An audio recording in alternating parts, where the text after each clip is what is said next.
The desert swallows armies whole. In 53 BC, 50,000 Roman soldiers marched into the Syrian heat, and most of them never came back. That part is history. What happened next? To the survivors? To the prisoners? To the men history simply stopped tracking? That's where it gets strange. Because 17 years later, on the other side of the known world, a Chinese military chronicle described enemy soldiers defending a city in what we now call Western China. Soldiers fighting in a formation the Chinese scribes had never seen before. A formation that looked, to their eyes, like the scales of a fish. And one historian spent the better part of his career arguing that those soldiers were Romans. Not metaphorically, literally. The last men standing from a legion that Rome had already forgotten. I'm going to tell you what the evidence actually says and what it doesn't. But I want you to hold one question in your head the entire time. If this theory is wrong, where did Crassus's men go? Nobody knows. Let's start with the disaster. Marcus Licinius Crassus was by most accounts the richest man in Rome.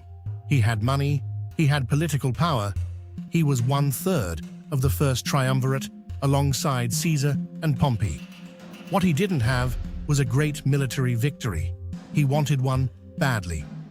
In 53 BC, he got his war against the Parthians.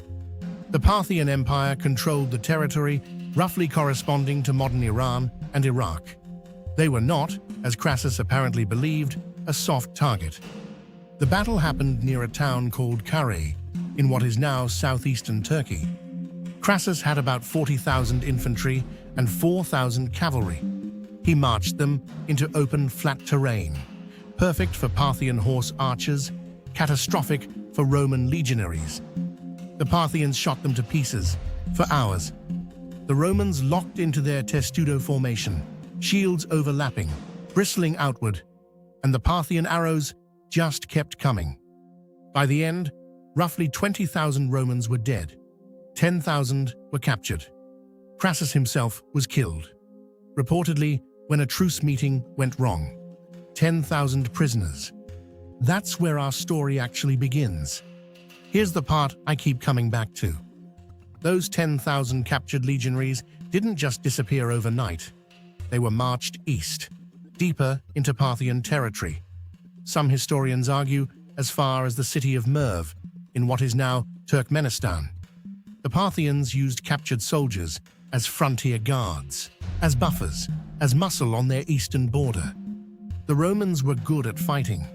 Even defeated, they were useful.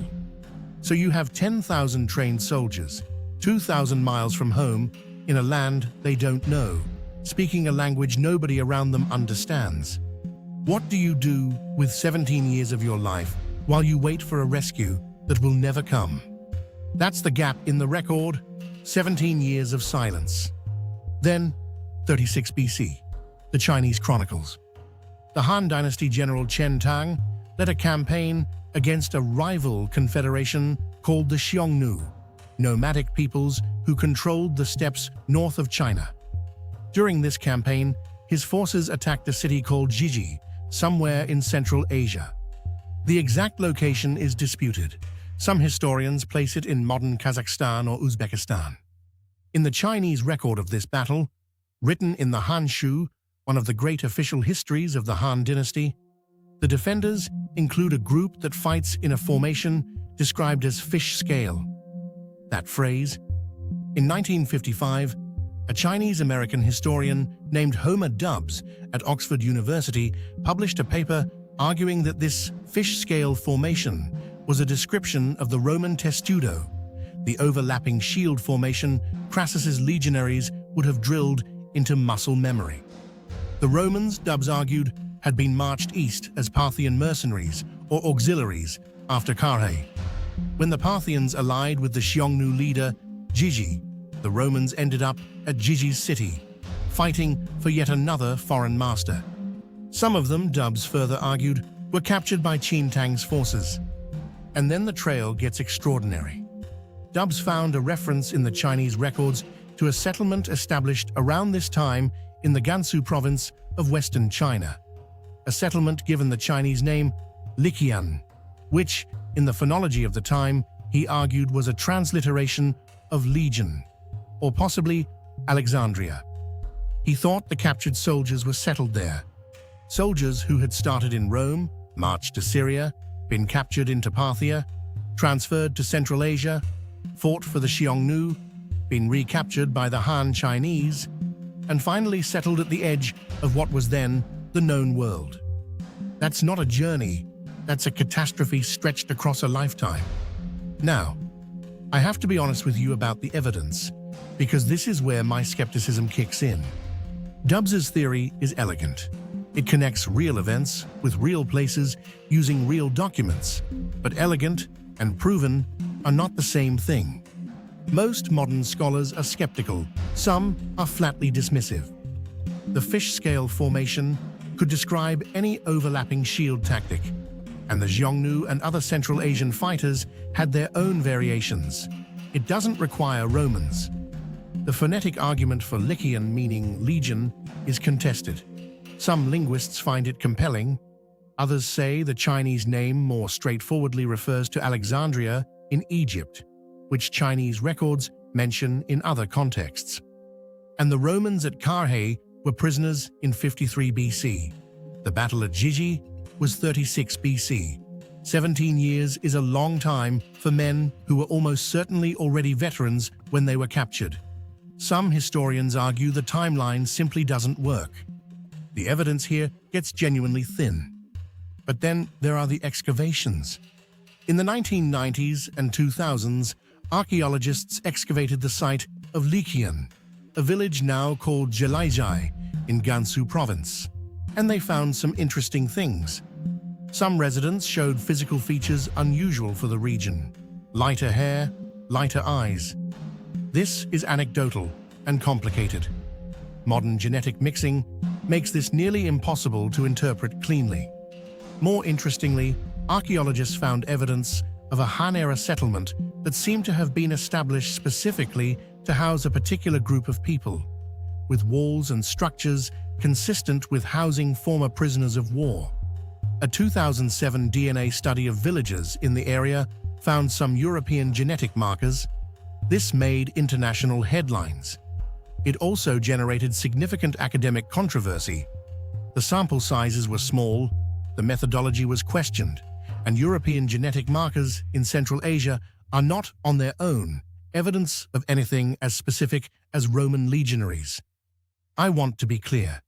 No Roman artifacts have been found at Liqian. No Latin inscriptions. No distinctly Roman military equipment. What we have is a gap, a phrase in a Chinese text, a place name, and some genetic hints that may or may not mean anything. That's it. And yet, ask yourself this. Do you find it harder to believe in the Roman China theory, or harder to believe that 10,000 professional soldiers, some of the best trained fighters in the ancient world, simply ceased to exist because they went somewhere? This is the central problem, and it's the thing Dubs understood, even if his specific solution turns out to be wrong. The Roman state made some effort to recover Carrhae's prisoners.